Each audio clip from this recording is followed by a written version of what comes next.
بسم الله الرحمن الرحيم. حياكم الله أيها الأخوة المشاهدين. هذه اليوكل طبعا إن تركنا الجيب، الحوض، سست، وشد ومشد.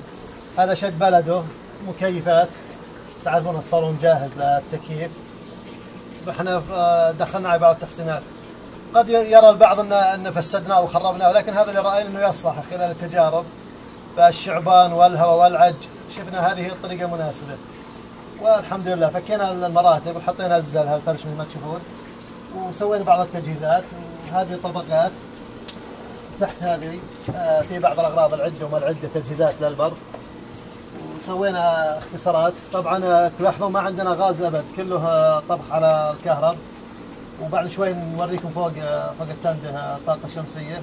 هذا كاتم كهرب مثبت، وهذا الهيتر، وهذا فرن تحمير وتسخين الحاجات، وهذا درج فيه الأغراض البهارات والسكاكين وكذا، وهذا فيها الدرج الثاني البواقي والحاجات،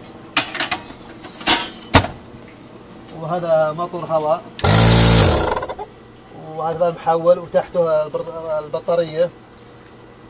اي نعم. ثم هذه شو اسمه الحاوي الدرج في بعض الأغراض، من باب الترتيب له حتى ما تكون مبعثرة على الأرض، يكون في متسع للركاب. طبعا هذا لو كان البريك يعني أحد كانت الضوء جاهزة ومشبوبة وكذا استخدمنا البريك، والغالب هذه الغلاية للقهوة، وهذه الثانية غلاية للشاهي، وهذه الأدوات. ثم الجهة المقابلة وضعنا هذه اختصار، هذه تسخين للخبز، هذه توصيلة كهرب لو كان الشغل بالأرض تحت، وهذا الجراب فيه الصحون والقلاي، وهذا القطاعة، وهذا على التجهيزات.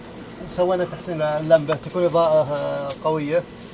ومع ذلك رأينا أنه نضع مغسلة كما تلاحظون، وشبكنا على الدينامو الفلتر حق البيوت، وشبكنا يكون مجهز مستمر عن طريق جهاز حساس.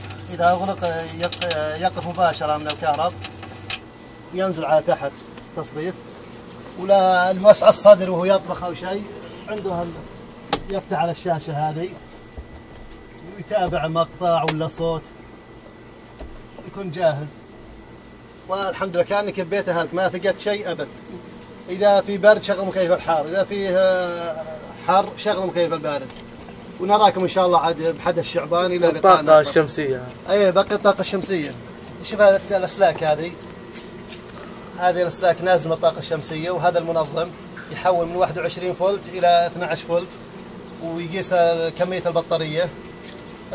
لا تطلع بالكاميرا على فوق التندة الطاقة الشمسية.